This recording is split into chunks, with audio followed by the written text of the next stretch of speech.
L'urbanisation dans le monde.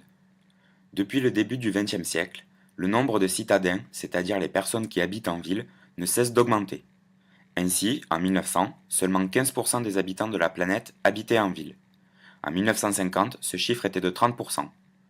Aujourd'hui, 55% des habitants de la planète sont des citadins. Toutes les villes du monde sont organisées en deux parties, un centre et des périphéries tout autour du centre. Dans les plus grandes villes du monde, on trouve dans les centres des quartiers commerciaux, avec des boutiques ou encore des musées. Un quartier administratif, avec la mairie, les ministères, le lieu de résidence du dirigeant du pays, comme l'Élysée à Paris ou la Maison Blanche à Washington. Enfin, c'est dans le centre que l'on trouve un quartier des affaires, avec de très nombreuses entreprises et des bureaux dans des gratte-ciel. Tout autour du centre, il y a les périphéries. Premièrement, il y a les périphéries proches du centre. Dans les pays les plus riches, c'est ce que l'on appelle les banlieues. La banlieue peut être riche, avec de beaux immeubles habités par une population aisée, mais elle peut aussi être plus pauvre, avec des cités qui prennent la forme de tours ou de bars. Ainsi, par exemple, dans la périphérie proche de Paris, on trouve des villes de banlieue très riches, comme Neuilly-sur-Seine, et des villes qui concentrent davantage de pauvreté, comme Aubervilliers. Dans les pays en voie de développement, en Afrique, en Asie du Sud et dans certaines villes d'Amérique du Sud, les périphéries proches sont des espaces très pauvres, occupés par des bidonvilles.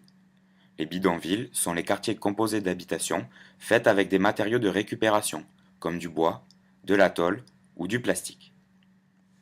Deuxièmement, comme il y a de plus en plus d'habitants dans les villes, les constructions s'étendent de plus en plus loin. C'est ce que l'on appelle l'étalement urbain. Il y a donc dans les villes des périphéries lointaines, éloignées du centre.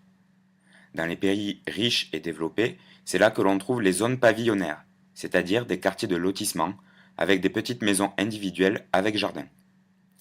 En Amérique du Nord, ces périphéries éloignées sont appelées suburbs et sont peuplées de personnes plutôt riches. Dans les pays d'Europe, les périphéries éloignées sont plus pauvres car les personnes n'ayant plus les moyens d'habiter près du centre vont de plus en plus loin pour trouver des habitations moins chères. Dans les pays en voie de développement, on trouve dans les périphéries lointaines des gated communities, en français les communautés avec barrières. Ce sont des quartiers de résidence qui sont fermés. Ces quartiers concentrent une population très riche qui se met à l'écart des autres. On observe alors dans les villes une séparation nette entre les populations. Cette séparation s'appelle la ségrégation.